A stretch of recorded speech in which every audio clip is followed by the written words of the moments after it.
Oh, we're live. Okay. Okay, we're live. All right. So, welcome everybody. Now, the subject of money is scary for most of us, and investing is intimidating. And if you grew up poor, chances are at some point you had a warped relationship with money. So, what are your feelings about money and wealth, and where did those feelings stem from? We're going to chat about that in a few. But first, big up yourself and welcome to the Big Up Yourself show. All your original kings and queens, big up yourself. I am a self empowerment mentor. I'm interested in human interest stories, what makes us show up in the world the way that we do, how we wiggle ourselves out of tight spaces to go on to do amazing things, how we overcome trauma, and we go on to impact the world in our way, right? And if any of this sounds good to you while we progress today, please give the video a like and leave a comment, right? Thank you, and let's get on with the show. All right. So now, it appears that the poverty line is expanding, not just in the US, but across the world as inflation continues to rise, right? More families are falling below the poverty line. But is there hope for us? Is there hope for you? Well, I think there is always hope, right? And yeah, so we have a great show for you today. And my guest is an extraordinary woman who has overcome the trauma of childhood poverty. Yay! Please meet Dee Watkins. Dee Watkins, welcome to the show. Thank you. Thank you for having me. I appreciate it. Thank you very much. He is an early retiree turned life enthusiast, right? And she retired from AT&T as a network engineer. And now Dee thrives in the dynamic world of trading and shares her wealth of financial wisdom by coaching others in personal finance. She also shares her knowledge on her YouTube channel, Brown Girls Invest Too. And let me tell you guys, you've got to, where is it? You have got to check out Dee's channel. A wealth of information awaits you over there. So, armed with a master's degree in information systems, Dee uses her tech background to guide her investing and trading. Beyond, yes, You did a little research, you see. beyond the digital world, she finds joy in traveling and exploring the diverse landscapes that the world has to offer. She has been embracing the cultural richness of Guadalajara. I don't think you're in Guadalajara anymore. No, not any longer. No. Okay. Okay. So she was in Guadalajara where she was living the life of an expat. And in her downtime, you'll likely find Dee out on walks with her two dogs or indulging her taste buds in the culinary wonders of that the world has to offer. But back home, she shares her life's adventures with her partner, and together they've proudly raised a 22-year-old son. Hey. So, if you're ever in need of financial guidance, listen to me, guys. If you're ever in need of financial guidance, you want to check out Dee. Or if you need a walking buddy or a recommendation for the best local eats, Dee is your go-to person. She is big on making every moment count. Welcome. I do try. Welcome to the Pick Up Yourself show. Thank you very much. We've been trying to do this for a few months now, right? Yes, yeah, but we finally finally connected. so Yes. it's cool. And I feel like the timing is perfect with all this talk that's going on about investing and whatnot. It's perfect timing. At the beginning of the year, people are ready to get their money right anyway. So yes, indeed. at least that's the way they start, and hopefully they continue. That's right. So look, we have Yvette Boone that's saying hi, fam. Hey, I can't see any of the comments. So if anyone is saying hello, Oh, no, oh, I can't see any comments. I have no idea. well, hey, let me put them up on the screen. All right, Yvette thank you. says hi, Hey, how are fam. you? Good to see you. Marilyn B Here. says, Hey, Marilyn, hey. Women We got the family. gang back together, y'all. Yes, so we have Yvette and Marilyn joining us. Wonderful. Oh, I think I see him love now. I this. think I got him. Yes. Yes, I love this. Okay.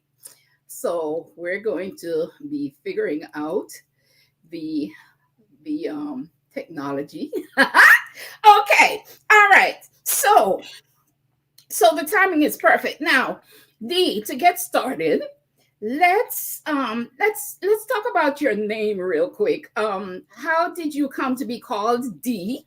Right? Is it short for something? How does it fit sitting in the name D? It fits just fine. It's my name, right? I I'm love gonna it. be honest with you. D is my name, but it is not my full name, and I don't use my full name in social media at Oh, all. got it. Yeah, I just don't. Right. Got it. Um, for So it's various just reasons, D. safety, things like that. It's, But it's yeah, D just is actually my name, and turns out I was named by a family friend. Not named by. I was named for a family friend by my mom while my mother was in labor. He was actually experiencing the labor pains with my mother. So if she was going through any kind of sickness during my pregnancy, for some reason, he did as well. But and he was a really good friend. So I took on his name. See, that's what I'm talking about. I love these name stories. Who knew? Who knew that Who was gonna? knew? Right, Oh, God. exactly. That's why I asked the name stories, man. There's always something interesting attached to a person's name, Yeah, yeah, for right? sure. Now, you describe yourself as a life enthusiast. Yeah. Explain what that means to you, because I love that terminology. Well, listen, a lot of it has to do with my mother, to be honest. My mom was my mom walked in the room, everything just lit up, right? And so my mother taught me to enjoy, right? You never know what's going to happen. Um, at some point, my mother wasn't able to experience things anymore. So I started filming everything. And I would film things so I could show my mother. So if anyone is ever looking at some of my videos and I'm talking or kind of narrating, I'm not talking to you guys. I was always talking to my mother and showing her what I was seeing that she couldn't see. And so that's kind of the way that's kind of the way it started. So again, it's from my mom, and my mother was life of the party. My mother, not just life of the party, my mother was life, period. And she was real good about making people feel good about themselves, right? And I mean, she experienced some tough things, and so she wasn't going to let that get her down, and she just lived life. I have a picture of my mama doing this at a party. Like my Really? mama, No way. so No way. I love that picture of her. But anyway, that's where it comes from. I love that. Look, Marilyn B says, absolutely enjoy. Totally relatable, D. Yeah, yep, Okay. for sure. Now, are you speaking of your mother in the past tense?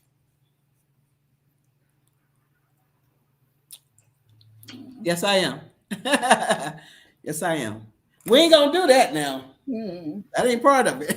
Oh Okay. yeah, my mom passed away a few years ago, and so I'm good now. I mean, I'm not, not. I'm good now. I don't But you're okay. You're all okay. work down anymore. But yeah, Yes. Okay. my mom's not here, but I had a mother that loved on me.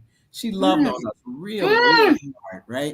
mm. And she actually loved on other people. We shared our mom with people that actually had a mother with them, but they didn't have a mother. We had our mother. Yes. So Yes. I yeah, understand. I yeah. So, understand. so my mom's huge with me. So anyway. That is so refreshing to hear a mother-daughter, positive mother-daughter story, Oh because yeah.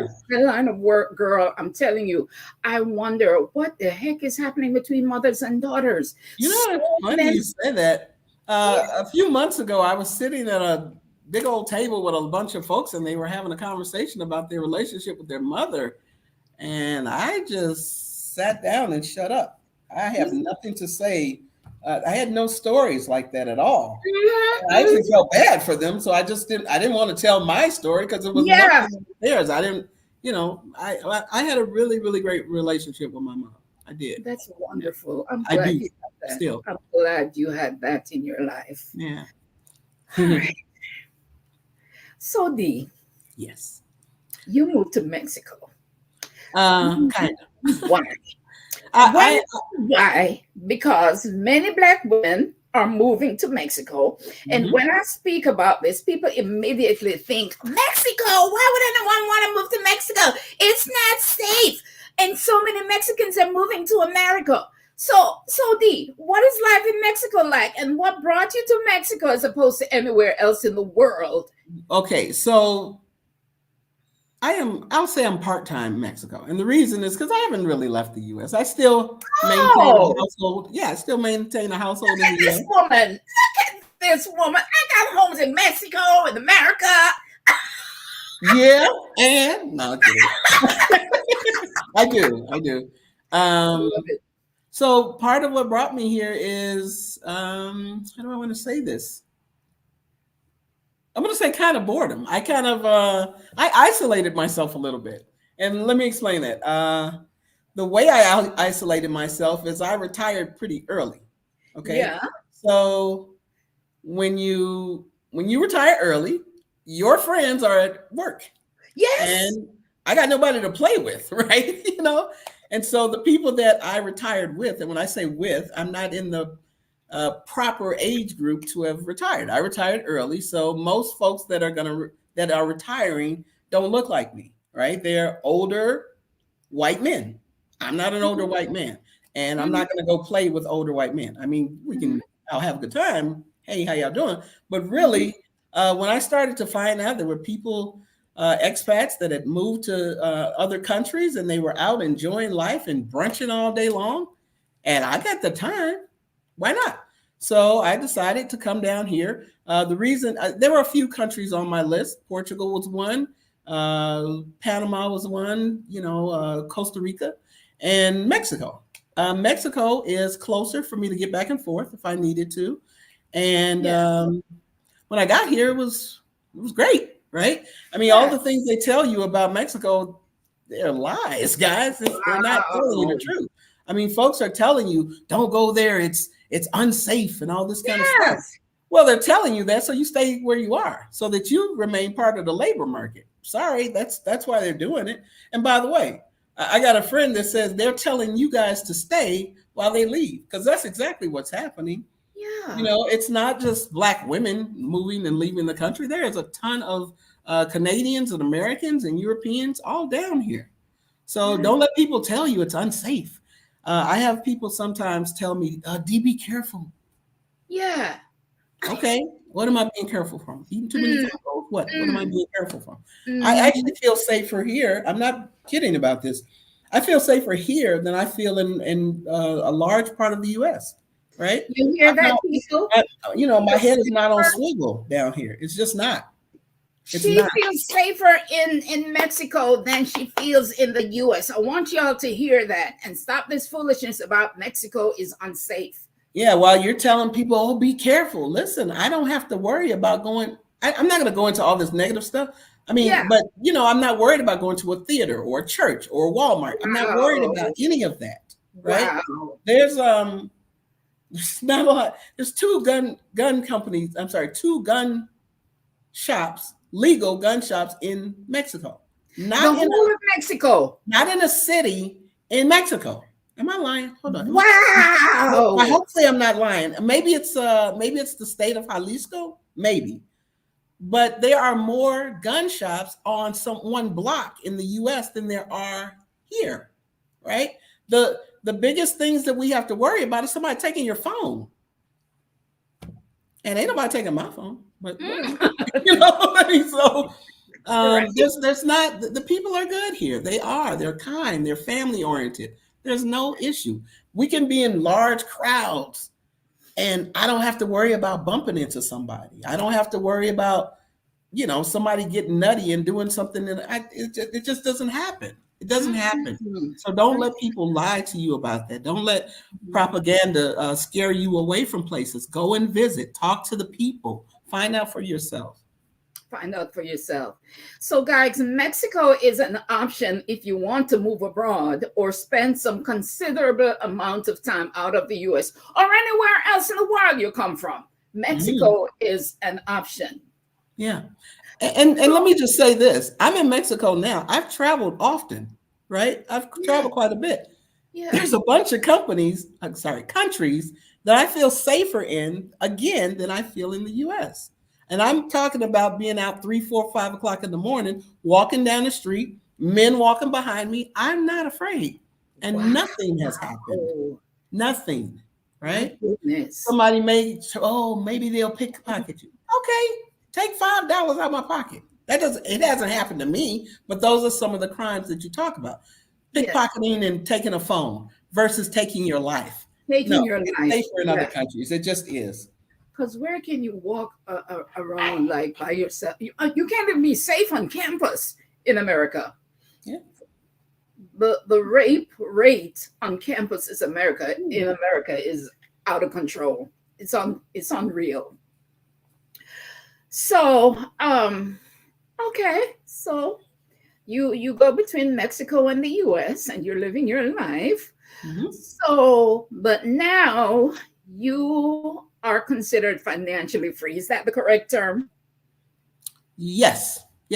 Financially free. I mean, people try and use interchangeably financially independent, financially free. Financially independent is I'm financially free. It's a difference, right? And you said now. Yeah, because you didn't start out that way. You were actually able to defy the odds, rewrite your story because you actually grew up in poverty. Walk us through what that looked like for you. Okay. I just want to don't be afraid of your story. I just want to qualify poverty. I feel a little embarrassed in poverty. I'd rather say poor.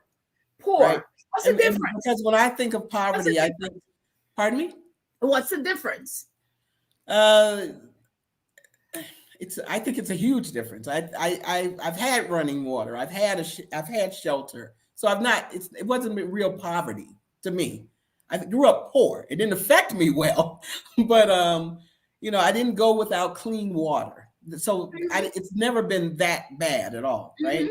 Mm-hmm. There were times when maybe we didn't have gas. Okay, all right, we didn't have gas. So what do? We bundle up and we get that big heavy plastic and put it around the door frame and duct tape that down. Get a kerosene heater and heat up the area we were in, right? So sometimes we did not have gas. We always had lights, right? Mm-hmm. Kids today actually make me laugh when they don't know how to heat up their food if they don't have a microwave. I'm like, what do you mean? I can't eat. Why? I don't have a microwave. Okay. Yeah. I cooked on a hot plate. So, you know what I'm saying? That kind of stuff doesn't really, I don't understand that, right? Yeah. So yeah, I didn't have money. We didn't grow up with money. And part of that was, unfortunately, this happens in a lot of families where there's a domino effect. One thing happens and that one thing triggers something else. And you just have to figure out life from there. Mm-hmm. I actually lost my father. We lost our father at an early age. And my mom, that left my mom to kind of take care of us. Now, my mom did the very best she can. I'm not knocking my mother at all. She worked a straight job for a while, but she, she hurt herself. Well, she didn't hurt herself. She had a medical issue. And after that, she kind of had to do different types of jobs. They weren't always straight jobs. They weren't jobs with benefits or anything like this. Yeah. My mama made it happen, period. Oh. I have a joke. People like sometimes people will say, if you go somewhere like to a potluck or something and people bring different dishes, they, did you make that? I can cook, by the way. And they'll say, did you make that? Oh. If I didn't make it, I'll say I made it happen, right? So I can either do something or I can make things happen. Either way it goes, right? You get, my mother got, let's see, how do we going to say this? She got results through others. So my mother made sure that if she couldn't get it for us, if she didn't have a friend that could help us, she made sure she put us in a position where we could get it, right? And when I say get it, I don't mean things. I mean the basics, right? I mean the education. That's what I mean. So because she had to kind of, raise us on her own the best way she could with the help of community and the resources that How she many had. of you? How many of you were in the household that Not she? doing. It depends. I'm not telling that either. Again, Really? there's certain things. No, I'm not. I'm not. I've got siblings, but I was also raised with other people that weren't really my they weren't really my siblings, but they were. We had other people in our house from time to time. Got Right? it. Got it. Again, Got it. because my mother mothered me. My mother mothered others. Wow. So yeah. Oh my So God. So that's again, I mean, yeah, she made it happen. There's certain things. Well, I eat everything now, but I'm really surprised that I eat certain things because we would eat them all the time. yeah. Make sure meals, Yeah. but I'm appreciative of everything I have, everything, right? Mhm. I eat leftovers 5 days in a row or something like that. That doesn't bother me. Mhm. So, just little things like that. Yeah. Was there, okay, so you just kind of mentioned that there was some food insecurities as well, right? Yeah. I mean, not that we never went without meals. She Uh-huh. just had to pull things together, right? Together. And Mhm. so, like if we had spaghetti, if you guys think of spaghetti, you might think of, pasta, sauce, and a meat Yeah. sauce, a Yeah. meatball or ground beef or something. Well, I had hot dogs in my spaghetti. It was good, right? It was good, right? Luckily, my mother could cook, so whatever she could pull together for Yeah. us, she did. I ate oatmeal a lot. I Okay. again. So we had food. I wasn't in the gutter begging. We weren't doing that. We Yeah. just we didn't have money all the time, We right? didn't have much And money. and at times we lived in places that weren't ideal places for us, right? Mm. Again, if we want to talk about safety, I lived in unsafe situations, right? Mhm. I was in Mhm. an apartment, but it wasn't in a good neighborhood, right? We got Mhm. broken into a couple times. Ooh. Marilyn says I was raised the same of people in my grandparents' home, family members as well as others in a two-bedroom house, aunts, uncles, dads, everybody, That's right. everybody in the same house. Everybody. It was a lot of people in my house. I ran away most of the time. I couldn't. Oh, that. I sure did. In my case, I believe I'm still experiencing PTSD from not having enough of anything in my childhood. Oh. Right? Yes, especially food. Hmm. Food and clothing. Yes, we were hungry. We were hungry. It was hard for my parents, man. Mhm. So I still have anxieties around food. And it took me a long time to accept and even believe that I was worthy of wealth and abundance because I hadn't seen it growing up. And so I truly believe it was just the way it was for me and my family that we were doomed to a life of lack, right? I to the point where I even resisted wealth, right? Saying things like, I don't need to be wealthy, right? Because it seems so far-fetched for me. And Okay. there was some shame attached to my approach to money as well. And that'll be another video.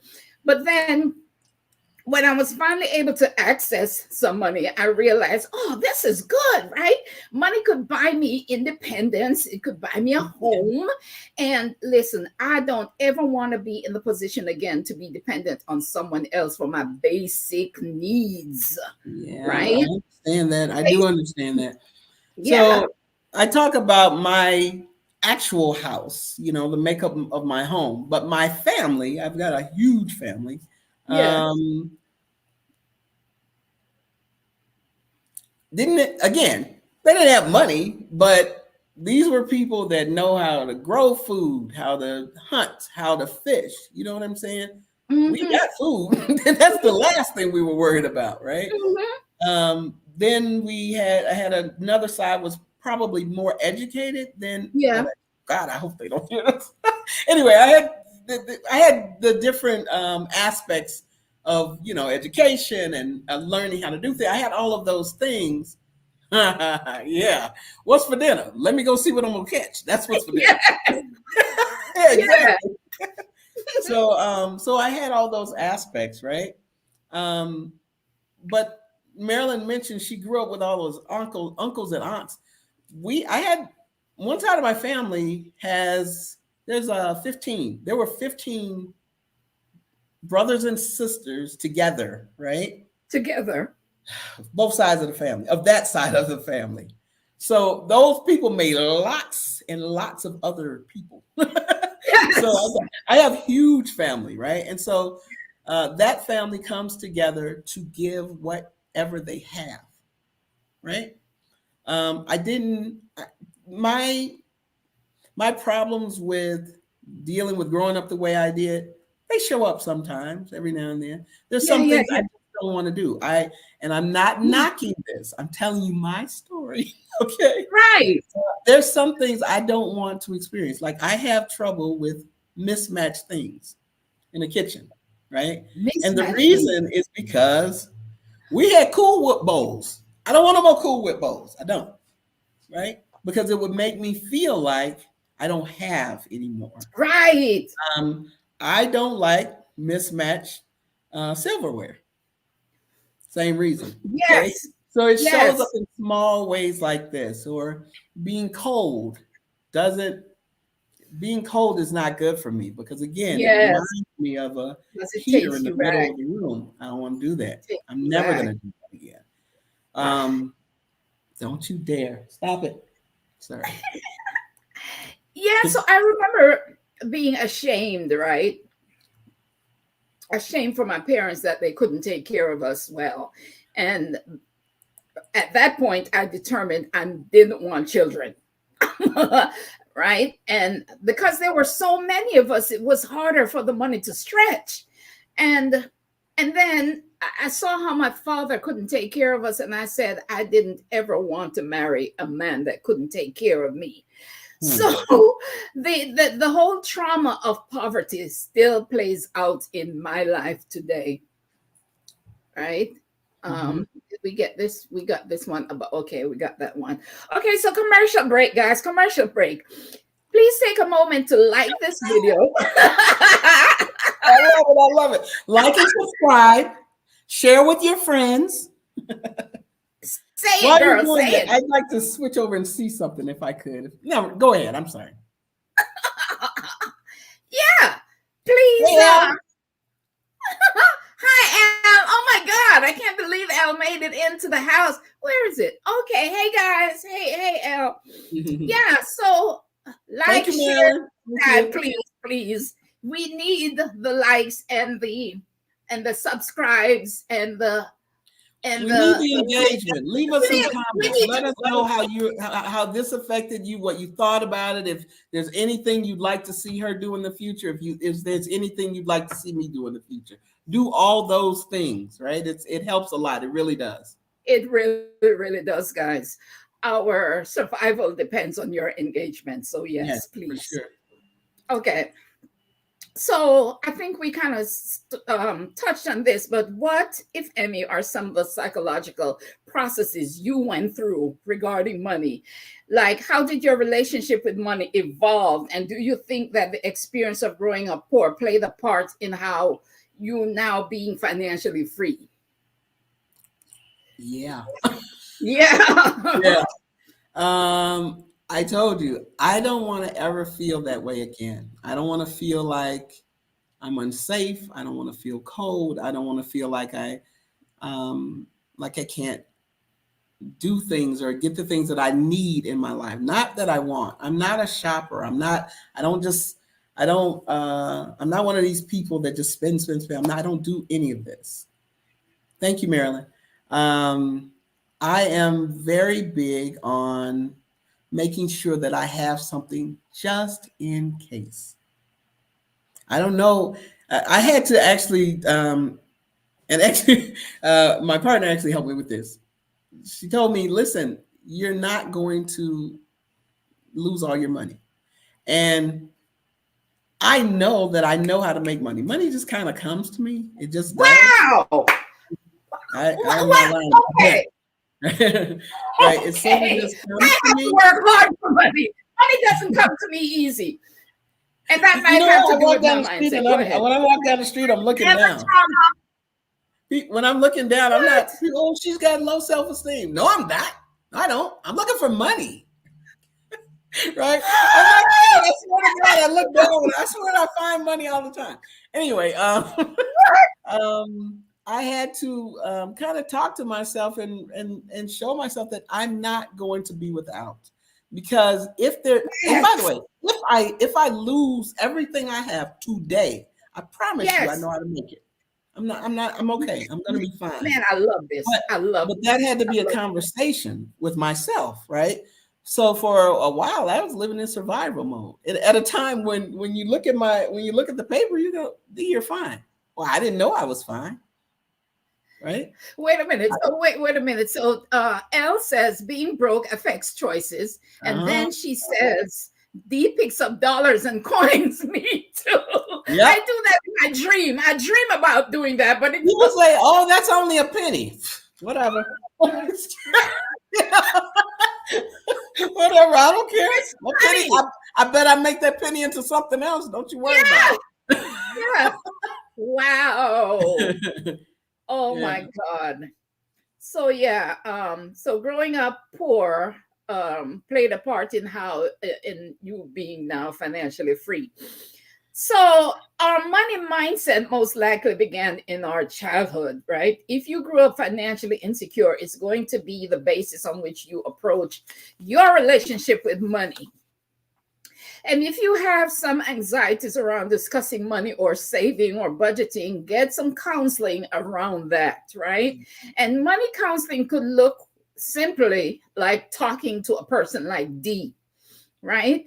Or Sandra from Lacked Legacy. Sandra is signing up women and teaching them how to invest, to get started with their investment account and walk them through the basic steps. And I'll link her in the description. And D is here. D has a wealth of information on her channel. Her channel is called Brown Girls Invest Too, right? And let me put it on the screen for you. So right there, Brown, where is it? Brown Girls Invest Too. You want to subscribe to that channel and you want to become engaged. Listen, I have even gone in her comments and asked her questions and she has answered me. So you can get some of your questions answered in there. Hook up with D. Let me see. Marilyn says it all adds up. Yes, it does. Yep. And Elle says it really does, Marilyn. Right. Okay. So, listen, so you were on a video with H and D abroad. I watched that video. Oh my God, you guys, do yourself a favor and go check out that video. I have the link in the description box. Go check that out. It's gonna switch your mind towards money and investment. Go do that for yourself. Okay, commercial break. There is a venting hotline that is available to you guys if you want to talk about how poverty factored into the way you view and handle money. And, there could be some shame around your experience with money. If you want to share your story, I will be your confidant. We can talk about money or anything else for that matter. And the link is in the description. It's called Speak Your Piece Venting Hotline. Check it out. Okay. I'll be here to listen. So, we really have no excuse not to be investing and gaining financial information. We have so many sisters that are able to help us. Let's emancipate ourselves from the poverty mindset and fully embrace abundance. It's an abundant world, and there is plenty available to us. Let's go get ours, okay? Yeah. So Yvette said, this is great and show was D on H and D. Okay. All right. If investing and building wealth is scary to you, there's help, right? You got D, you got Sandra. But now I want to ask you a question, Miss D. Mm-hmm. Wait, Yvette says best flex is knowing you're worthy of having money and being wealthy. Absolutely. I had to come to that understanding myself. Wow. But I had to come to that understanding. D, Mm. what gave you the audacity? I'm sorry, I'm in a silly mood. I'm sorry. Let me settle down. Do you know what the question is? What gave you the audacity to retire before 50? How did you come to the conclusion that it would be safe to retire when you did? Tell me, girl. My numbers were right. Your numbers were right. My numbers were right. I Numbers were worked right, 30 though. years. Listen, I worked with I promise you I'm not making this up. I started my career in the Midwest, and then I moved south with the same company and finished my career out there. And by the way, let me say this again. When I in the Midwest, I had good seniority, right? So that means, the time that you have within the company. I'm not one of these people that have worked at many different companies, right? Okay. I worked a few companies prior to me turning 19. And then after that, I finished my career. I started my career and finished it with one company. So I'm not one of these people that have worked multiple jobs. All right. So seniority in the company that I worked for was important, meaning how much time you had with that company, right? It meant that you could get vacations when you wanted and all this you could get your vacation time is what I'm saying. I was looking at Yvette's comment. She fixed it. Yeah. Oops, I meant corrected this it. is great, and she was also great on H&D. Yeah. Yeah. So seniority was important, right? So in the Midwest, I had good seniority. And then I went south and I started working with people that had 50, 51, 52 years service with the same company. One company? Now, you remember, I retired when I was 49. So that meant I was younger then. And I started working with people that had 45, 47, 52 years service. So they had been working at that company longer than I was old, right?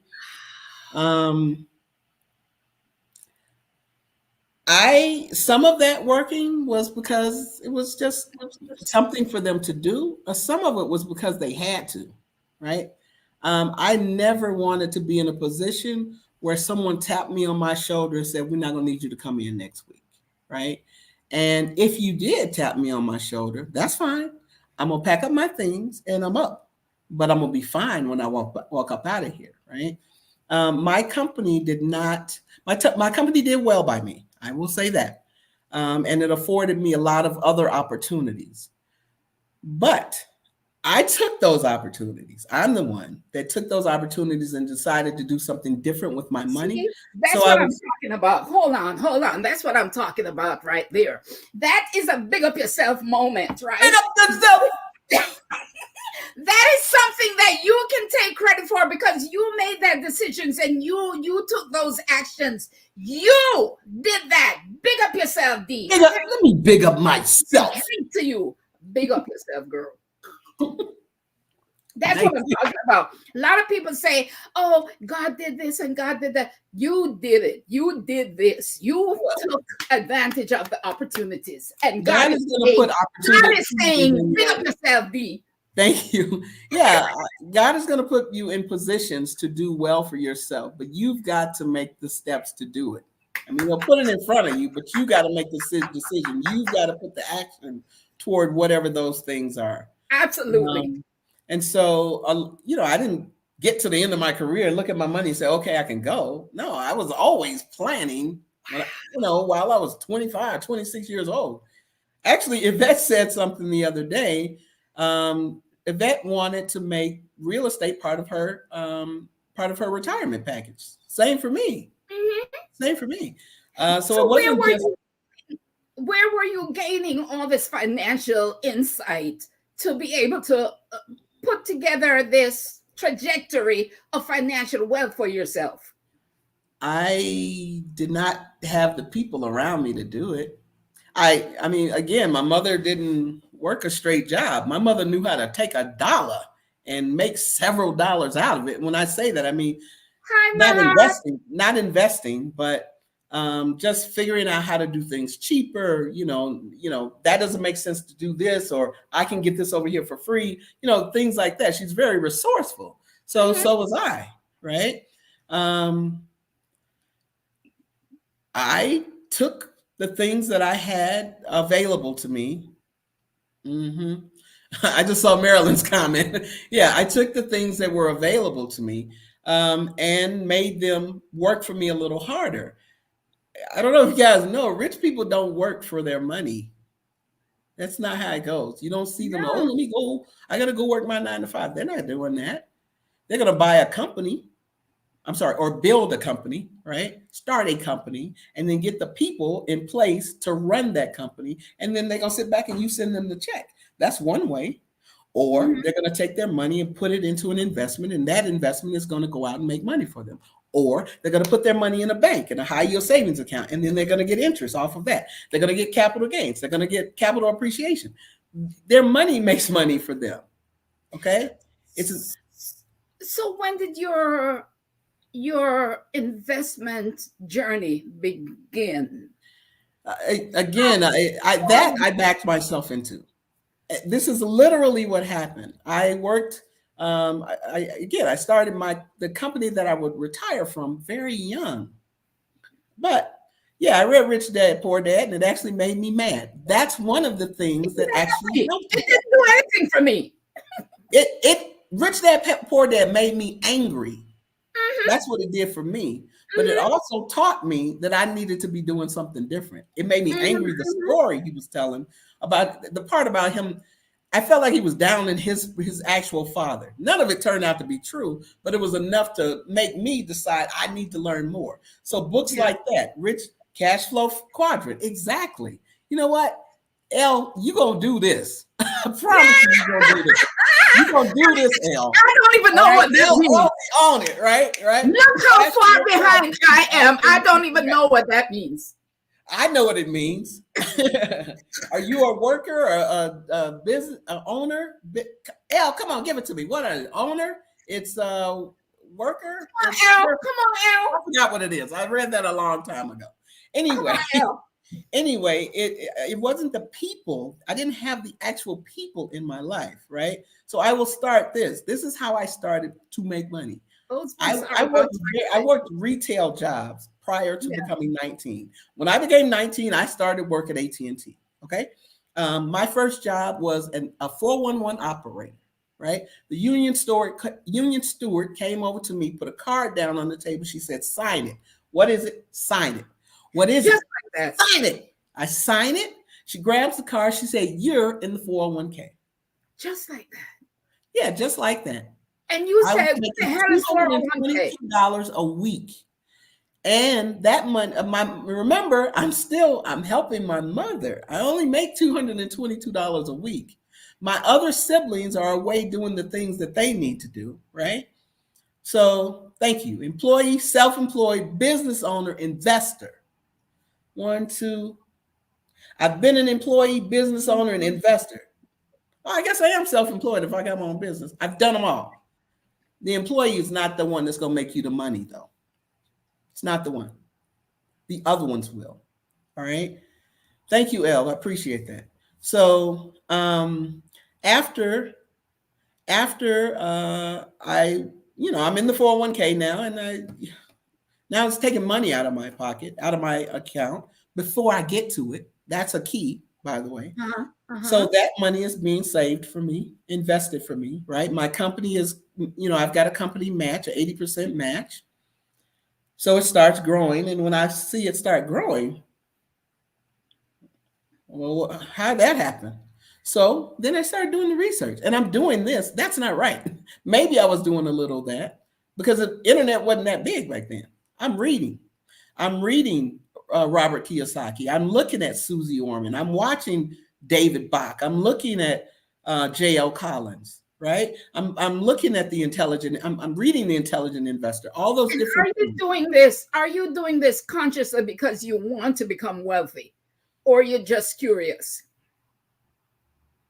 Well, it's a combination of both. Yeah. Again, you remember, I don't want to be back where I was. I don't want us in that position.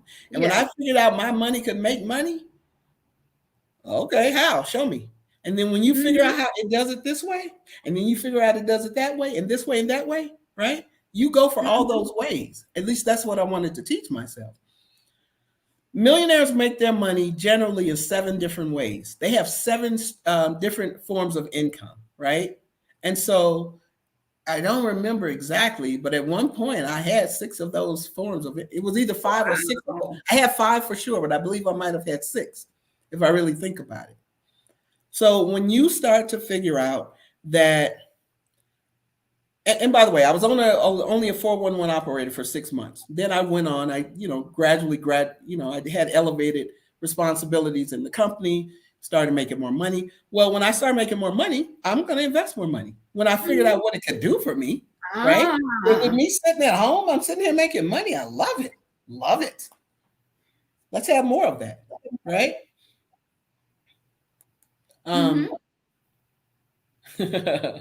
You want to be BNI, L says. Business owner and investor. That's what you want. Okay. Because the business owner has people working for them. They are getting results through others.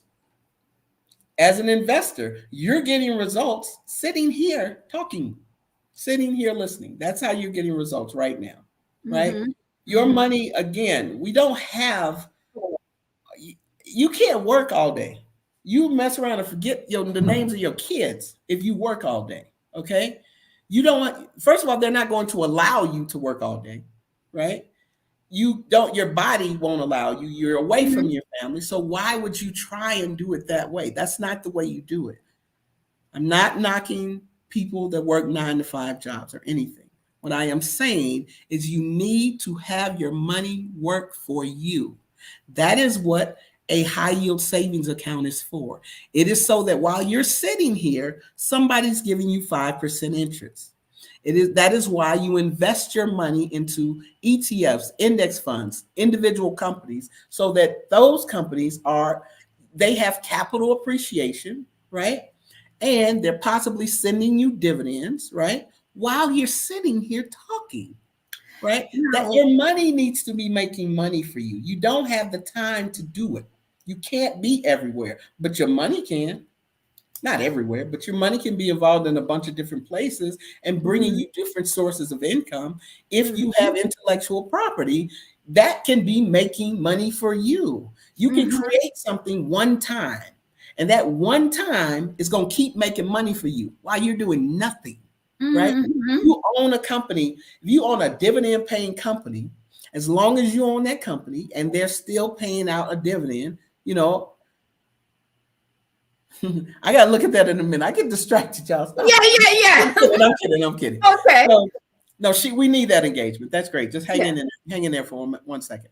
So, if you're receiving dividends, they're gonna pay you every 3 months, every quarter, unless it's a monthly paying company. Again, you bought that company one time. That's all you gotta do. And as long as you hold it, it's still producing money for you. I have one of those. Somebody writes a Mariah Carey. Let's do that one. That Christmas, what's that Christmas song? Whatever that Christmas, you do realize that's the highest grossing song. I don't want to lie. I know it's the highest grossing Christmas song, but I think it generates more money than any other song, period. Wow. She put the song out one time, y'all. One time. That's not her being set. That's her kids being set. They kids being set forever from doing one thing one time. That's it. Okay. D, you're giving us a lot now. We're in deep waters. Okay. First of all, let's look at some comments because there's a lot of comments that we missed. D, how do you say no when people need to borrow and it hinders your savings? I don't want to be selfish. I'm Just sorry, say I've had to no. do this, but you got to take your cape off, which I've had trouble doing. There are people that I choose to help, right? You want to show them that I love you. I want to take care of you. I want you to be okay. My friend had to teach me that I wasn't God, right? And no matter what, whether I'm there or not, they got to figure it out. So if you're here, you can go to D. D, can you give me some money? I need it for this reason. All right. What if I'm here and I give you that money right now? If you come back to me, you still need help, right? What if I wasn't there? What were you going to do in that case? Yeah. Yeah. Right. So I Yeah. try not to, I don't want to be anybody's bank. I'm not going to do that. I don't want, you can think I'm selfish all you want to, but while you thinking I'm selfish, you better realize I done gave you information all along the way, or I've put you in positions all along the way. And if you didn't take advantage of that, that's your fault. Yeah. I'm sorry. I'm not Yeah. here to help everybody. I cannot help everybody. You cannot. I'm not.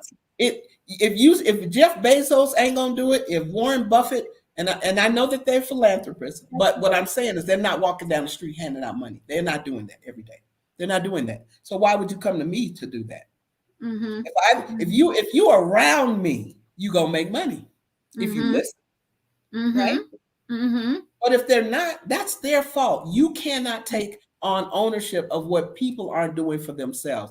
I can't want something for you more than you want it for yourself. The answer is no. I'm sorry. Here's a resource. Try this out. I might help you one time, maybe. It better not be for nothing stupid. I don't like my money going to anything silly. Right. I just don't. Right. So if someone, I need to pay. I'm not going to get into the particular situations. If it's something where if it's a life or death thing, I'll consider it. If somebody just died, do you want me to try and help bury? I'm not going to help bury everybody. I'm not going to do that. Mm-hmm. Y'all got 5, 6 brothers and sisters. What's the problem? Mm-hmm. That's not for me to do that. You have to know that you can't say yes to everyone because they will continue to take, and then your money in jeopardy. And then you're left empty. Who's going to be your safety net? Yes. Yes, indeed. Yes, indeed. Yeah, I had to learn that too, to say no to people. Yvette says, I heard someone say, don't set yourself on fire to keep others warm. Come on. I love it. I love that. I love that. I love that. Don't set yourself on fire to keep others warm. Does not make sense. Where else? Marilyn said, hold on. Before you start working on that, Yvette, loan me a little money. Run me a couple check numbers. Before you start saying no, loan me $2, $3. Just loan me $2, $3. Oh my God. Oh my God, girl. Elle says, she was talking to Yvette.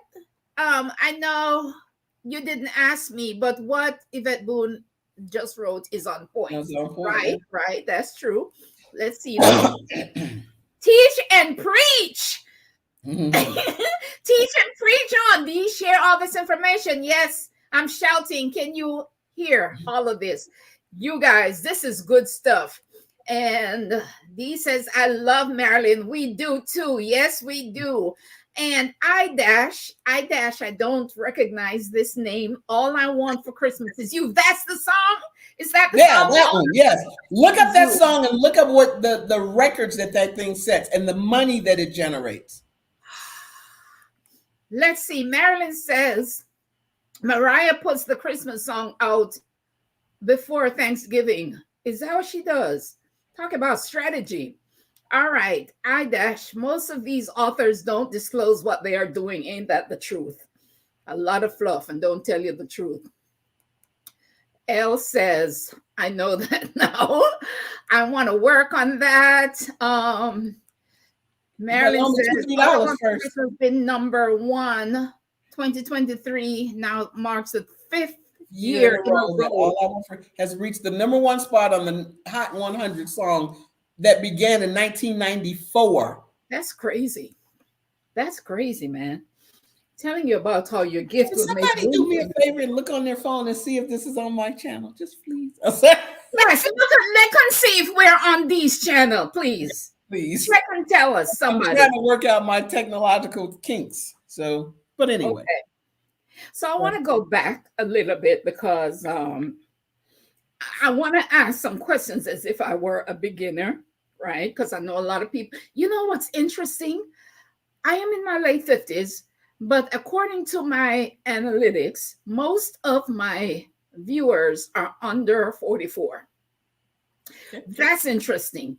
And so I know that the younger viewers are going to need some of this information and they don't have the experience and the knowledge. So I'm going to ask some questions as if I were a complete beginner, right? So, one person said to me, "Oh, I don't put my money in the 401k because it's a scam and they're just robbing us on the 401k." I know! I just heard my heart saying that. And that was an intelligent person. That person works in the healthcare industry and makes good money. Okay. I was so sad to hear it. Yeah. So there are people that don't invest in the 401k.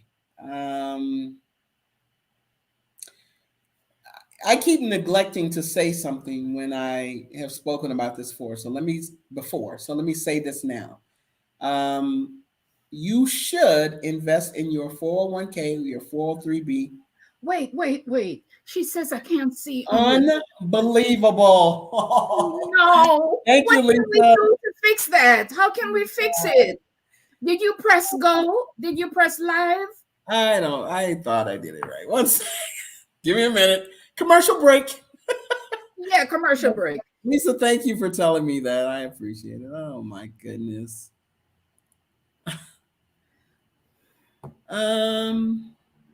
Yeah. I don't know what to do. So again, this didn't work. Oh no. But I'm not gonna be distracted by this. I'll just Thank you, Lisa. I wish we hadn't asked the question now. Because I'm just as disappointed. Yeah. Okay, wait. If that says you are on your channel, D. Is it just me or do you see both of us? I can't believe I'm working this out. Well, why did Lisa say you are? Yvette, Well, it's been saying that since I looked at 18. Lisa Learn says that. Well, how come if Yvette says you are on your channel, it's on both, Yvette said. So is it some people not seeing it and some are? Marilyn just pardon us, guys. I'm sorry. Yeah, we're learning the technology, guys. Thanks for your patience. That is so disappointing for me. I know. Oh no, Marilyn says it says waiting. Why is it waiting? Oh my goodness. I don't know. All right, it's not working. I didn't do it properly. My fault. It says try refresh. It's the thumbnail on your channel, D. Try refresh. How do you refresh? So how come Yvette can see it? I don't know. Oh, you're telling Lisa to hit refresh. Whatever. I'm sorry. It didn't work. If it worked, it worked. If it didn't, it's fine. Thank you. Thank you. Yvette says you're on my phone too. Okay. Hi. So Yvette is seeing it and some people are not. Oh my God. It's fine. It's fine. It's okay. Thank you. Thank you both for checking that for me. We're gonna figure this out. I can see both of you on this channel. I did hit refresh. Okay, you guys. So hit refresh and now she can see, and now you can see it. Hit refresh. If you're having trouble. She's looking at, it doesn't matter. It doesn't matter. She's looking at your channel. It's fine. It's fine. It's okay. I'll work it out later at some point. Oh my God. All right. So now, yeah. So again, we were talking about. What I do need to say is that investing in your company sponsored retirement plan does one thing for you. The one thing that it does is allow you to put away money tax deferred, right? So it's taking money out before they start taxing it, okay? So you're able to save that way to begin with. Now, if they do not have a company match, that takes away part of the benefit of it, right? So if you are not investing in either of your employer-sponsored plans, you're not reducing your taxable income. That's the first thing you're not doing. The second thing is if your company matches, you're missing out on a guaranteed gain. When I say company match, some people's companies will match them at 50%, a 50% match, or up to 6% of your income. Yes. Usually, right? Yes. When I say usually, I mean the 6% is the usual part. But there are some companies. Hey, Exodus Life. Hey, y'all. What? Okay. So so some people will match it at 60%, 70%. My company matched me at 80%. There's some companies that will do 1 for 1. You put down $100, they gonna put down $100. Why would you walk away from a 100% gain as soon as you start investing? That's just them putting the money in. That has nothing to do with the growth of that company. So you're missing out possibly in 3 ways. You do not want to miss out on that. Those are the things that help your money grow the fastest. So the sooner you're doing that, the better. Right. Please invest in please contribute. Please contribute. Hey, Tracy, thank you. Please contribute to your employer-sponsored retirement plans. That's the first thing. Now, you got to do another step. After you contribute, you've got to direct that money to something so that you are actually investing in something. Now, a lot of companies will put you in life cycle funds, and they also call them life cycle and life cycle and target date funds. Okay.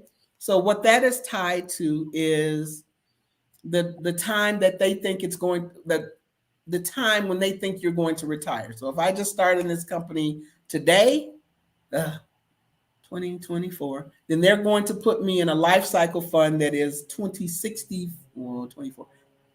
54, 2054, 2055, 2060. They usually go on 5s or 10s, the 5th year or the 10th year. Mm-hmm. Okay. 100%, up to 6% of your salary. You don't want to miss out on something like that. So you need to put your money into vehicles that are going to work for you while you're doing nothing but contributing. That's all you're doing. Okay. Now. Beyond that, beyond your company's 401k, what else can you do on your own if you want to invest a little more or, manage something on your own? You can get yourself a Roth IRA. Now, a Roth IRA has income limitations. So you have to look, I'm not going through all of that. You have to look that up. Roth, R-O-T-H, Roth IRA, individual retirement account. The limits are $7,000. You can invest, you can put away up to $7,000 if you are under 50. But if you are over 50, you can do an additional $1,000 as catch-up funds. Okay. So you can put that into an IRA account. Into a Roth IRA. And then once you put it in there, you have to invest it in something. All right. That's just the holder. That's just the account. Once you get it in there, then you pick the things, you pick the holdings, you pick the funds, you pick the individual stocks, whatever that you want to invest in. And that is what will also make money for you while you're sitting here listening to this. Okay, good. Good. Now, if someone were interested in opening up a Roth IRA account on their own and everything, is that something they can do on their own? Or are they going to need someone to advise them and help them? No, you can do it absolutely on your own. It's not tough. There's a lot of things that people will pay folks for that you don't have to. You just don't. One of them is setting up this kind of account. And by the way, if you do it, if you go to certain companies, not just certain companies, all of them will help you do it. The internet will help you do it. It's a very simple process. It's not a big deal at all, right? Okay, you hear that, guys? And any of these companies will help you do it. Any Right. of these investment companies will help you set up your Roth IRA account.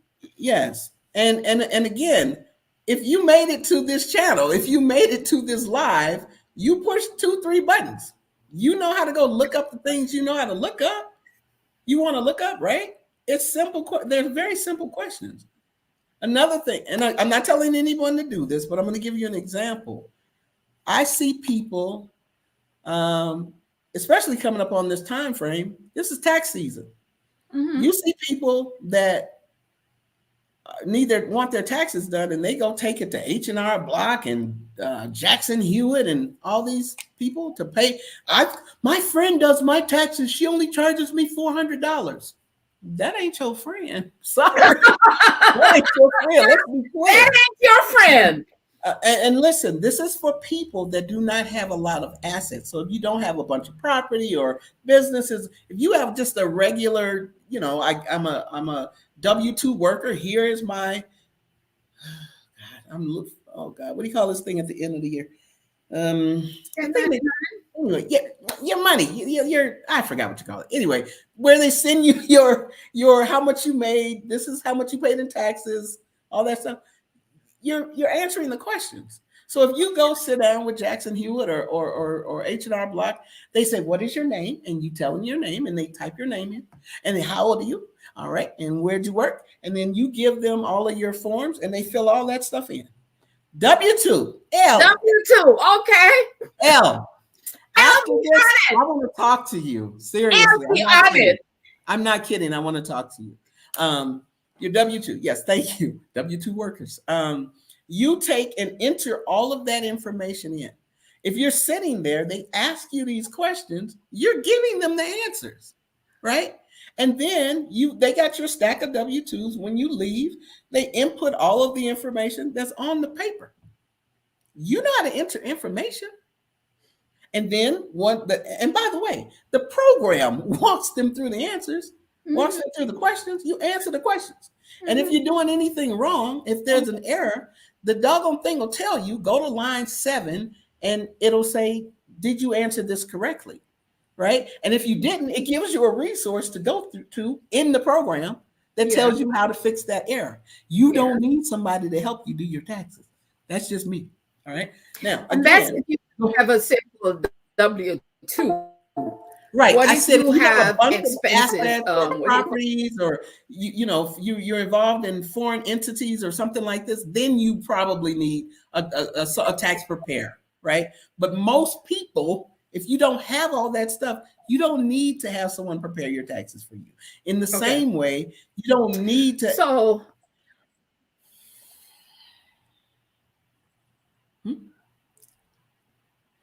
So you can okay, let's see. L says to open up a Roth IRA. You can fill out the information required to open up brokerage accounts. It's very simple. And if you have trouble, that is why you call the people, you call the brokerage. I'm sorry, what do you mean here? But again, you guys will know how to do this. I'm hearing a lot of clicking.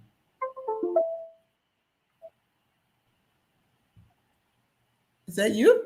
Oh, I think it's my thing. Keeps going out. I'm sorry. Okay. Yeah. All right. So yes, it's very simple. And if you have any trouble, if you go to the larger brokerage houses, I'm talking about Fidelity, Vanguard, Schwab, T. Rowe Price. You can probably, oh my goodness, you can probably do it at Webull. You can do it at M1 Finance. You can open these accounts yourself. And there's customer service available for you to do it if you need help. Elle says, I was caught in that let someone do my taxes until my coworkers told me that I could do it myself. If she could do hers, I could do mine. Saved $400. Right? And yes, Tax Act is one of them. TurboTax. Let me tell you one thing. If you just this tax season, just try this. Go to Tax Act. Go to H&R Block online, go to TurboTax online, or, if you're in Costco, buy the doggone thing. I'm naming all these companies. I don't know if I should be doing that. Anyway, so I think they'd You go appreciate it. through, do the ones online, and I'm gonna tell you why you do the ones online. Do it yourself online. You have the information. Go through the entire thing. Don't hit send though, because while you're going through it, after you put in all that information, it's gonna, as you go through it, it's gonna say, okay, we owe you $500, and you keep going. We owe you $700 as you keep going through your different things, right? Or you owe us 100, you owe us 1,000, you owe whatever. As you go through all of that, and you get to the end, and there's no errors, take your doggone last year's or a couple, last year's tax thing and look at it. If they're close, hit send because you just did it right. Wow. Okay. Wow. I'm sorry. If it were me, that's what I would do. So you can go through all of these things just to see if you're able to do it, right? Mm-hmm. And if you're able to do it and they're sort of the same from last year, you probably did it right. Mm-hmm. Okay. Question. Help me understand why investing in tax deferred is better than Roth, since today's tax is most likely less than tomorrow's tax. Am I tripping? Right. So that you remember, these things were established years ago, years and years and years ago. And at that time, when the tax law were first set up, it was probably true that as we aged, we ended up in a lower tax bracket. Well, as our country continues to pay for wars and pay for funding other countries and all these different things, there's a whole bunch of other things that we now have to pay for, where we're in deficit, right? That's you ever see anyone tracking the US deficit, right? And there's a clock that counts away how much we owe right now, every second of the day. We're going to have to pay for that eventually. We're just kicking the can down the road for our kids. No, I'm sorry. For our kids to pay for, or somebody kids, right? That is what the whole idea of originally we were supposed to be in a lower tax bracket as we got older, right? Mm-hmm. That's the purpose of it. You're just deferring paying taxes to when you were in a lower tax bracket when you're older. Okay? However, because we are in deficit with so many different programs that we're paying for, that there's a chance that we may still be paying higher taxes then. Mm-hmm. We taxes used to be pretty high. Like people, I gotta pay a 7% interest on my mortgage. Mortgages used to be 15 and 20%. So we are pretty cheap right now. So that's the thing. It's just that our deficits are growing. So there's a chance it might not happen. You can put away money. And by the way, a Roth, and I'm giving you language. I'm not going to go through all of these things. That is for you to do the research on. A Roth takes money that you've already paid taxes on, right? Now you can take that money out. You can take the principal out, meaning the money that you put in there. But the gains that money made, you can't take that out because taxes haven't been paid on that money. You only pay taxes on the money you put in initially. It's the money that has grown that you can't go grab and touch. Okay. All right. It says, girl, you're teaching. I used to work at H&R part-time. I've always wanted to know how and what and why. A person read it for me, D. I can't. I used to work at H&R Block part-time. I've always wanted to do what and why a person, just to know what's up with the tax companies, etc. Plus, I had the time. Oh, well, I guess you just wanted to, experience it. I actually used to work for Jackson Hewitt. I mean, part-time, Okay. All right. So, we're moving along, doing good. We're doing good. So, are you saying there's 10 people watching? Keep it up. 10 watching and 10 likes. Yeah. All right. Good job. Okay. All right. We're cooking. All right. So what is financial freedom to you? What is that really? Financial freedom is not having to worry about doing anything you want to do. The real definition says something about it's not about being able to just take care of some of your wants and your needs. It's about being able to, you have got no worry about doing whatever it is you want to do. You've got no financial That's amazing. issues. I don't know. There is a definite definition, but I've And always aligned myself to the freedom one. So I love it. And we talked about the steps that took you from poverty to financial independence. So let's ask some more basic questions. If I had some emergency savings, where should I park that? in a high yield savings account. A what? High yield savings account. Okay. Right. You don't want it in just a regular savings account or in an envelope or under your mattress. You don't want it in a regular bank or the big banks. And the reason is because the big banks generally only pay 0.01%. There are high yield savings accounts that are not, most of them are not brick and mortar accounts, brick and mortar banks rather. They're actual banks, you can get to them, but they pay you a higher rate of interest. And so those will pay you probably 5 to 5.5% right now. And so that's where you want your savings emergency fund sitting, making money for you, making interest for you, another passive form of income while you're doing nothing but having your money sit there. Yes, guys. And one of those accounts, it's not quite at 5 yet, but Ally pays pretty decent, 4 point something. I don't remember what now, more almost 5. Not quite. It's lifestyle difference. Yes. You said, are you saying Ally? ALLY? Yeah. So there's Ally. I'm sorry. There's a bunch. There's a few of them, and there's some that I kind of prefer more than others. Yeah. I'm gonna just mention them in no particular order. So like Ally is one, Marcus by Goldman Sachs, Capital One 360 account, Synchrony has a nice account. Those are the ones I prefer. Now, there are a few others that may pay a little bit more interest, but they sometimes have minimums or they have some requirements that I don't like having to meet all the time. I don't like having minimums and things like that. So like SoFi is one. Goodness.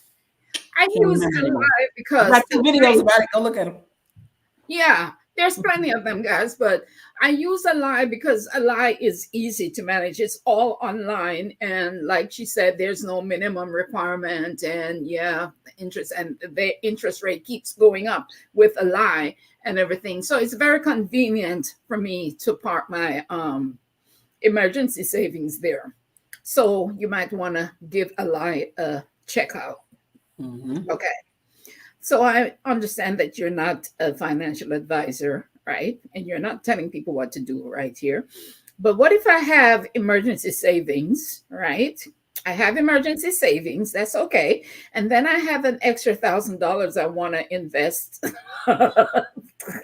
outside of, I think you answered that already, the Roth IRA, right? Mm-hmm. If I have an extra $1,000 to invest, you mentioned the Roth IRA. That again, that's just that's a holder account. That's a holder account.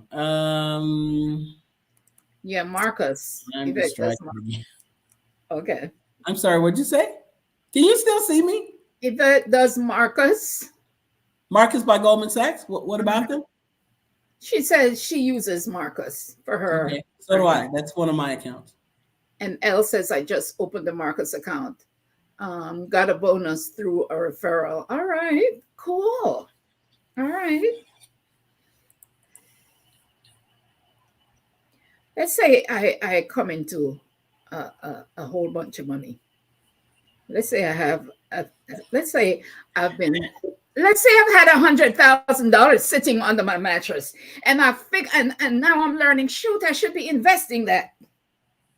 What am I gonna do? What should I do? So you do realize if anyone answers that for you, they're not doing, they don't have your best interest at heart. I would never say that. Yeah, no, that's So what if there are people that have $100,000? So what if they go run do what Dee says right now? You could lose your money if you haven't done any. Yeah, if you haven't done any research into what I'm saying, you should not listen to anyone and just go put $100,000 somewhere. First thing you need to do is educate yourself. That's the first Okay, thing, that's the right? answer. That's an Right. answer to the question. That's an answer. Yeah. You can do very safe and do well by yourself by putting your money into buying index funds or ETF, I'm sorry, index or exchange traded funds. You can even buy individuals if you want to do the research, right? But you'll be safe by just buying index funds or ETFs that track the entire market, right? And that is because the total market is self-healing, right? When I say that, those funds will kick out companies that are underperforming and bring in companies that are performing at a higher rate of return. Mm-hmm. My Oh, we goodness. wore the out. No, you haven't. I'm trying We not to. wore her Yeah. out. You And don't so wear me out. I ain't gonna let you. I'm not gonna let you. I'm sorry. I won't do it. Not here's gonna happen. some people are confused and think that they need a lot of money to start investing. You do not. You do not at all. You need consistency is what you need. You need to start. That's the biggest thing that you need to do. Start with what Um, you have. yeah, I mean, it's small amounts. You don't have to go take a big whole chunk of money and dump it into anything. You take small amounts of money. You do that consistently. That money grows, right? It builds on itself. So the sooner you start, the better. That's the biggest thing. If you are putting your money into index funds or exchange traded funds, then and you're doing this at a regular tick, like I'm going to take $50 or $100 or however much you decide and put that away every 2 weeks, every month, whatever. That money will start to grow as long as you're invested in something that is appreciating. Mm-hmm. So you don't need a lot of money. You just find accounts that don't require a I haven't done this in a very long time.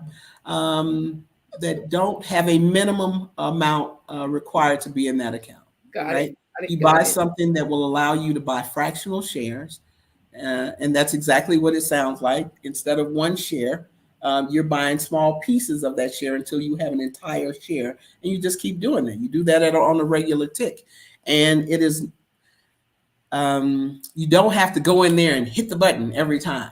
I would make it automatic. Again, I'm going to mention 3 books to you that will help you and get your mind right to do what I'm saying to do, what I am suggesting. Sorry.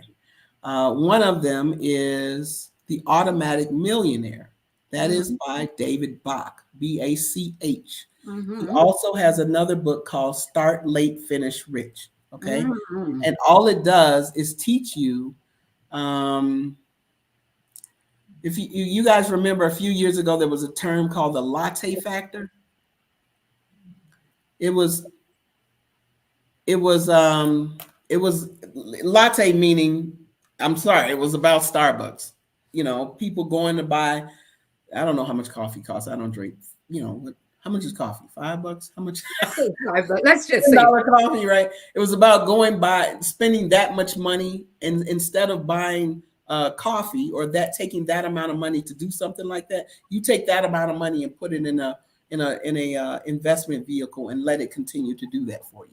The automatic millionaire. That's why when you're talking about your 401k or your 403b, you're taking money out of your check, out of your money before you even get to it. Okay, and that's set up automatically. So if you start to set things up to come out of your check as direct deposits into a savings account, into an investment account, you don't have to worry about at the end of the month you didn't run out of money, but you got some more month left, right? So, or you don't have to worry about, well, I got $10 left. Am I gonna go get me this, or am I gonna invest? Right? Well, you done already invested. Too late. Spend that money. Don't spend the money that's left. Don't invest the money that's left. You invest first. That's You ever good. heard of pay yourself first? That's another thing it teaches you. So Yeah. you're taking money out of your check before you even get to it. So you're saving Mm-hmm. and investing before you can go spend it on some shoes or a purse or your hair done, your nails, all this stuff. Okay. Um, Sacrifice a little bit. When I say that, I mean if you go get your nails done every week, I don't know how y'all do it, but if you do, take it to every 2 weeks. Mm-hmm. Let your nails breathe, right? Yeah. And whatever that money that you just saved, put that in an account. Put that somewhere that's going to grow for you. Okay. If you are,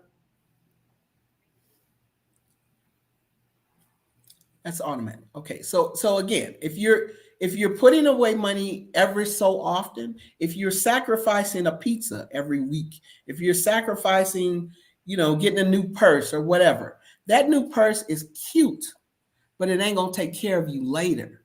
Mm-hmm. Okay. Again, I told you I don't ever want anybody to tap me on my shoulder and say we don't need you next week. Mm-hmm. Right Mm-hmm. now, people that are W-2 workers, you go up there. You go up there on Monday, say, what y'all want me to do this week? And they say, do this, that, and the third. And you do those things. All right, cool. And then you come back up there the next week. You say, what you want me to do this week? And they say, do this, that, and the third. And you do that. Okay. And then they pay you. Right. So then the next week you run up there and they say, well, we don't really need your department anymore. Yeah. But in those 2 weeks before, while you was making that money, right? You out getting your nails, hair, got me a new purse, all this kind of stuff. Yeah. And now you don't have a job. That's opportunity cost. Money you could have done something with back then. I don't want to be in a situation where my money stops, and money can stop, right? Mm-hmm. Companies can go out of business. Mm-hmm. Pandemics can happen, right? And you can hurt yourself where you can't go earn the money anymore. Yeah. So while you have the money, have that working for you right now, right? Until there's a time when somebody say, don't come up here next week because we ain't gonna need you. And by the Yeah. way, here's $50. Good luck. Not me. You ain't doing that to me. She said, don't come up here next week. Don't come up here next week. Oh my God. Yvette says, would you ever trade this? I'm sorry. I want to add one other book. Thank you, Marilyn, for putting those. So that she's got the. And by the way, he has a Finish Rich series. You don't need all of those. You need, if you're going to read to an automatic millionaire and start late, finish rich, that'll get your mind right, get you in the right, start getting you into the right habits you need, and starting to do the things to put yourself in a situation where you can walk away from your job. The next book is The next book is The Simple Path to Wealth by J.L. Collins. Okay. If you don't want to get the book, he's got a blog where all of the information in that book is on his blog. And if you want to just get an idea of what the guy is talking about, go to go to YouTube. He's got a talk that he did at Google Chicago. That talk will get you right. I promise you. Wow. Oh my God. This is good stuff. Good stuff, D. Wow. I'm going to have to rewatch this. You gonna rewatch your own stuff? Somebody please tell me. No, I'm just playing. Okay, I missed something here. Okay, she was saying, Yvette was saying, would you ever trade the securities held in your retirement accounts? That's advanced. Would you ever trade the security? Okay, so Yvette, I need some more information. So when you say trade, right, do you mean day trade? Do you mean hold for a couple of years? What do you mean? Or do you mean, okay, I got a bunch of different accounts. So if in my retirement accounts, there are companies that I will buy, and I'm not talking about trading options. I'm trading the actual companies. I will buy, if I have a chunk of money, I might go buy a particular company. And depending on what me buying that company was it for an event that I knew was happening where I knew it was going to go up? Was it for was it to fund me a vacation? Was it to fund, if I had kids and I was going to pay for their college, was it to fund that, right? If once it reaches the goal that I set it out for, yeah, I'll sell it. I'll trade it, right? Okay. Or I will trade it if that company falls out of favor for me and then I want to grab that money and move it to another investment or have it just sitting in my account for another opportunity. So I don't know if I answered you, but if I didn't, give me some more information so I can get it together.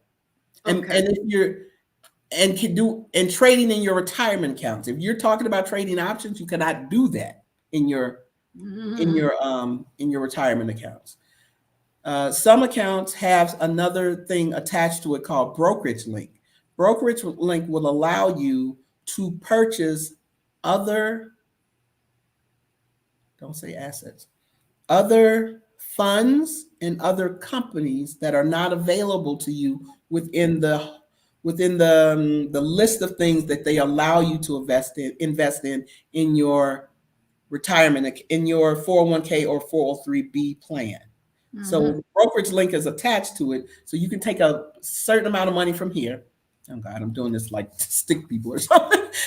So say you got $100,000 in your retirement account. Some companies will allow you to take 50% of that and invest that money outside of the funds in your retirement account. So I could decide that I want to buy Adobe or I want to buy Broadcom in this brokerage link. It's still part of my retirement account though.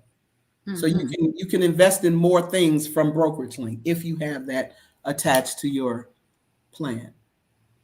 And by the way, guys, if you need help figuring out some of this stuff, Dee is available to help you one-on-one. Get with her. How would they reach you?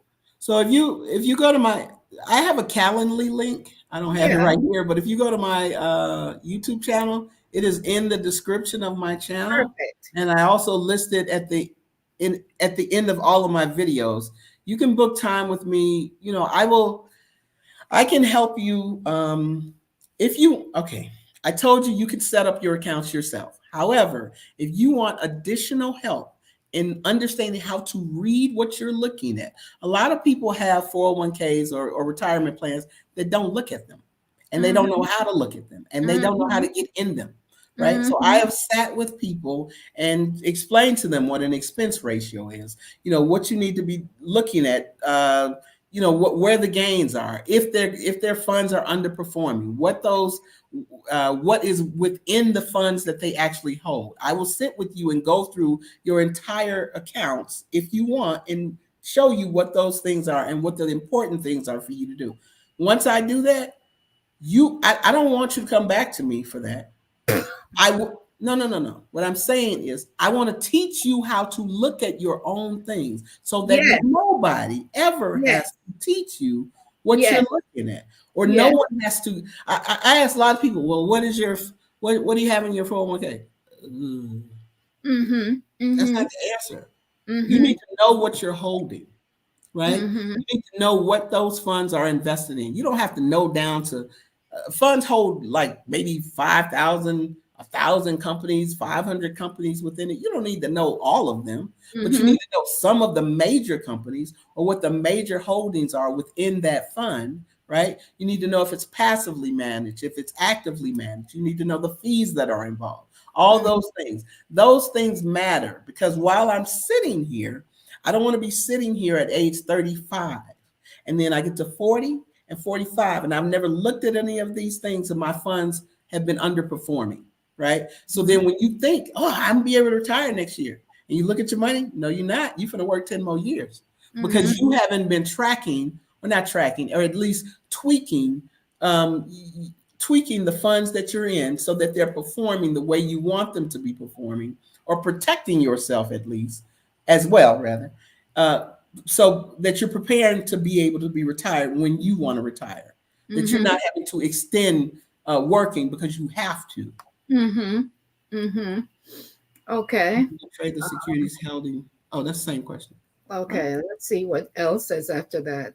The first finance book I read that changed my mindset was Make Your Paycheck Last by Harold Moe. I don't know that one. Most of it is this mindset.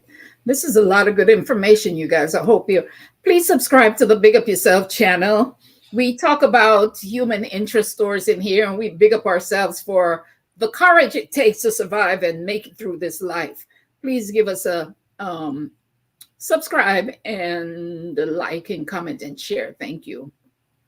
Automatic direct deposits to my savings account from my paycheck help me build a savings account. Good job. Good job. Good job. Yvette Boone, is your retirement account in a fund? Yeah, answer that. Okay. And No, we want the answer to that for real. Okay, I'm sorry, Marilyn. Thank you, Marilyn. okay. And D says preach, right? She been preaching. The doors of the church are open, y'all. The Simple Path to Wealth. I think that's the other book. Mhm. And let's see here now. L, okay, by fund. You mean invested? If so, It's a good price, and you want to take profit and buy something else. Yes, you can. I do that. If it's reached the goal that I had for that money or that owning that company, yes, I will. If it's paying me dividends, I mean, there's some companies I'm just not going to sell. I try not to have. So listen, I go by what Warren Buffett says. He says if you don't want to, if there's a company that you don't mind buying today and owning for the next 20 years, right? If it's gonna make you nervous about that particular company, or if you're gonna be trying to move in and out of it, that probably is not a company that you want to invest in. yeah, the lighting is getting, yeah. Yeah, I'm sorry, I don't know what happened. I'm in a bad position. We're almost right. So most companies I buy for the long term, and I buy companies that I think that are going to appreciate. If they're tech companies, a lot of them don't pay dividends, but I will hold them for quite a long time because those are companies that I think are going to continue to grow. But yeah, I don't mind taking profit off the table. That's no big deal to me. Here, I'll give this example. If you guys remember, this says core right now. Anyway, like Intel Inside, Intel, Intel, Intel was the standard, the standard for chips for running computers, right? Intel and got their butt kicked a little bit, right? There's other companies that have leapfrogged them in their capabilities, right? So I'm not gonna name the companies that have leapfrogged them, but just if you look at I'm looking at mine. I know what's on mine right now. Okay, am I in a shadow? Because it seems like a really bad. Yeah, it looks dark now, like it's dark outside. Oh God! Oh, that's weird. Oh, look at that! Oh my goodness! Let there be light. That's right. Let there be light. So there are companies that, if a company is not, I'm going to just do this. So Intel, AMD, NVIDIA. Who's the chip maker? Chip maker. Oh, Applied Materials, right? Companies like that. If there's a company that leapfrogs another one, obviously, then if I've made money in this one, but this one's the one that's the hot guy, and I don't mean hot for a month or 2 months. I mean that's going to kick his butt for the next few years. I might grab this profit and I'm going into that company, right? Yeah. Or if there's something that's been underperforming for me, there's a certain time period that you need to look and say, well, how long do I want to stay in this? I'm sorry, you need to determine that time period. How long do I want to stay in something underperforming? Because if it's lost 50% of its value, how long is it going to take you to make that? You got to make 100% gain to get just back to even, right? And then start to go from there. So sometimes you should cut your losses. Thank you, Marilyn. Sometimes you should cut your losses and go into something that is performing better. But that's not a buy today. I'm gonna buy this today. I'm selling it next week. Don't do that. Long-term investing is long-term. The way you make your money really is by buying good companies and staying in those good companies. People that perform the best overall, I want you to look this up. The people whose portfolios perform the best are dead people. What? That's true. Look it up. It's a fact. And the reason is because they're not buying this, selling this, going into this, moving that. They're not doing this. Their money is steadily going up. Dead people's accounts perform better than people touching their accounts because they bought good companies and the rest happened through regular capital appreciation. Okay? Ooh, that's So, good. yeah, there are times when I'm going to take money off the table. It's some companies I'm not ever going to sell. Okay? Unless something horrible happens, Mm-hmm. but not horrible today. And I'm going to sell it today. It has to be horrible, horrible, horrible, horrible, and it's going to continue to be horrible. Mm-hmm. Other than that, I'm staying in that company. Okay. Cool. So should I buy a house or put my money in an investment account? That is a relative question for everyone Okay. here. That's Okay. not. Should you buy a house or that? You know, those are two separate. Those are completely two separate things. So buying a house is an investment Mm-hmm. for two ways. Now, a single Mm-hmm. family house, people will say is not really an investment because you have to live somewhere. Mm-hmm. People in like California or New York, my house is worth $4 million. All right, but you still gotta stay somewhere, right? Now you can take money out of it against it, but um, a lot of people will say that it's not a good investment because they don't want the hassle. I don't know why they say it because I think it's an investment. There's Right. there's a there's an income. I'm sorry. There's a wealth. Oh God, I'm getting wealth accumulation. There's a wealth life cycle, right? The life Mm-hmm. cycle is when you're first starting, you are securing your money, making sure that you have steady money. As you Mm-hmm. go up, you're in the accumulation phase. From 40 in the 40s and 50s, your age, 40-year-olds to 50s, you are in the highest, you are in the peak earning season of your life. You're never going Mm-hmm. usually are never going to make more money than in that time frame. As you Mm-hmm. go down, you're in the distribution phase of that wealth life cycle. All right. So now, as you go up, right, you're going to come down at some point. When you start going down, you have less income earning potential. So, again, this is when you're older and your income earning potential is going down. Now, if that's happening and you haven't amassed a huge amount of money where you can continue paying rent, then it makes sense to me to own a home where you've been paying down the mortgage so that as you get older and your income earning potential is going down, your Mm-hmm. your mortgage is going down as well. And at some point, hopefully, you pay your home off. If Mm-hmm. a mortgage is a debt, you can pay a mortgage down or off, right? Rent is an expense. Expenses cannot be paid off, they are ongoing. So, again, if you're paying rent, 40s and 50s, making that money, yeah, yeah, then your income earning potential starts to go down. Do you want to be pulling off of your investments to pay rent, rent, rent, rent, rent? And by the way, your rent is going up. Mm-hmm.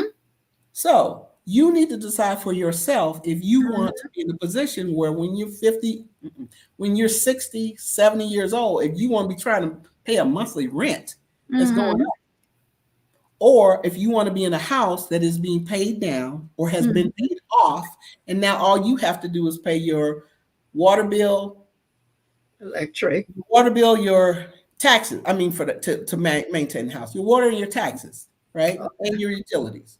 Or Mm-hmm. do you want to be trying to pay your utilities and your rent, Mm-hmm. right?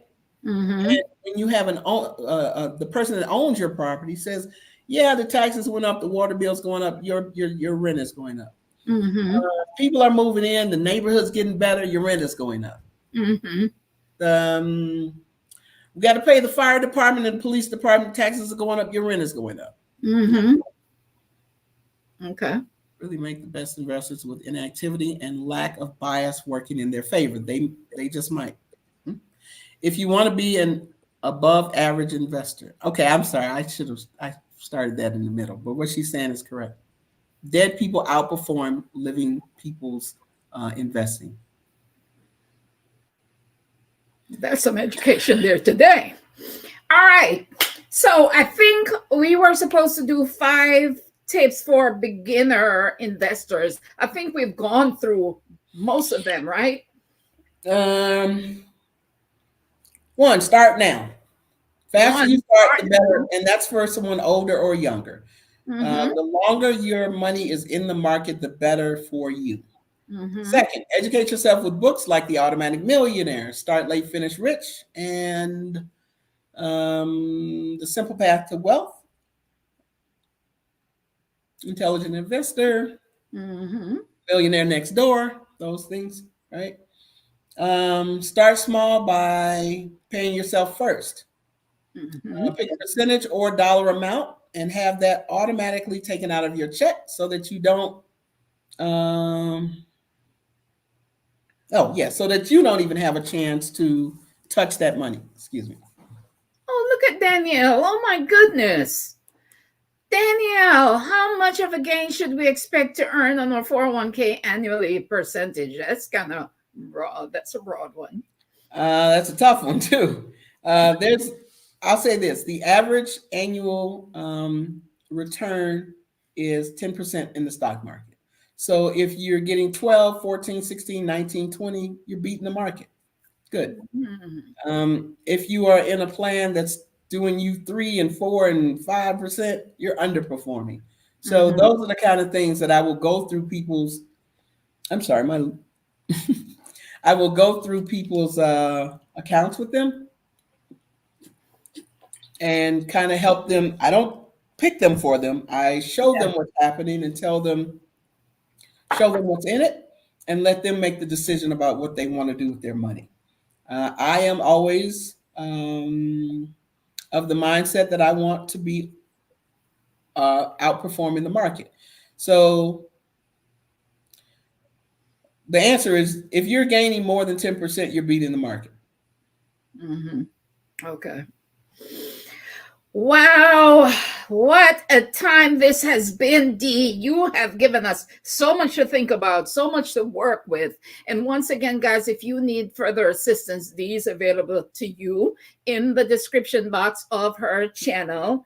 You'll find her contact information. Hook up with her to get your questions answered and get your investment journey going or intensified. Yeah. And thank you, Dee. You're a shining example of the way you begin doesn't have to be the way you end. Elle says great live. Thank Now, you. what do you want to big up yourself for in this moment, Dee? In this moment, oh goodness. And what do you want to toot your horn about? um, I don't know, that I try and finish things out. Yeah, yeah. I am I don't We like start leaving things and we things don't finish. right. I don't like not finishing things, and so I've started 2 projects, and I'm gonna finish those projects out. I Yeah, got a I got a you. little bit of a talking to by a couple buddies earlier today. I'm going to be patient. I'm gonna put in the work, but Yes, I'm looking for a particular outcome, and that's the outcome I want. So that's yes. Awesome. Marilyn says, start now, educate yourself, educate rich intelligence investors, start small by paying yourself first. And I may have missed some. Okay. And yeah. Yvette Boone says, I thank didn't finish it out. That's you. what Question. happened. Danielle came on, I think. So it was pick a percentage or dollar amount and have that automatically taken out of your check so that you don't even have a chance to touch it. Invest in companies that you know by buying index funds and ETFs, and and then you look at the companies within that fund, right? Um, Okay, let's and then see. make everything automatic. You do it regularly, and you will get to the financial place that you want to get to. That's encouraging. Thank you. Such a great show. My financial deals have disappeared. What does that mean? Yeah, what does that mean? My financial deals have her. Maybe she didn't mean it. Maybe you mean Fears. Fear. fear. Maybe fears. Let's see what the Good. eight. Let me say this. Let me say this. People, I give this example. If you walk around your house and look at the products that you buy, those products are made by companies, right? So if you go in the kitchen, you're going to find Procter and Gamble companies, Procter and Gamble brands and products. You go in your bathroom, you're going to find Procter and Gamble, Johnson and Johnson, Unilever products. If you go, if you look around your house for furniture or things for your patio or whatever, you're going to find Home Depot products, right? So those are the companies that you know. You have those products in your house because you invested as a consumer in those products, right? Those products, those brands are made by companies. Those are the companies that you know. There's no reason to be fearful about a Johnson and Johnson, a Procter and Gamble, a Home Depot, an Apple, AT&T. I'm gonna do it. Okay, it's been around a long time, right? Yeah. I'm not telling you to invest in that company. I'm just saying these are companies that you know. There's no reason to be afraid to put your money in those companies. People around you, people that don't look like you, put their money in those companies all the time. Some of those companies I mentioned are from the 1800s. That's when they started. And if they've been around for that many years, they're probably not going anywhere, right? Wow. You don't want someone in the beauty salon or the hair and getting your hair cut. They say, hey, listen, I just heard about this company. Let me tell you what they do. If they start like that, don't buy it, okay? All right? Mm-hmm. You want to buy companies that you know you've heard of. They don't have to be individual companies. When you look at the exchange traded funds, when you look at the index funds, the companies that I'm talking about are already in those funds. There's no reason to be afraid of the companies that you see and you use every day in your life. None. Wow. Okay. That's the way you need to think about it, or I would think about it. That's so liberating.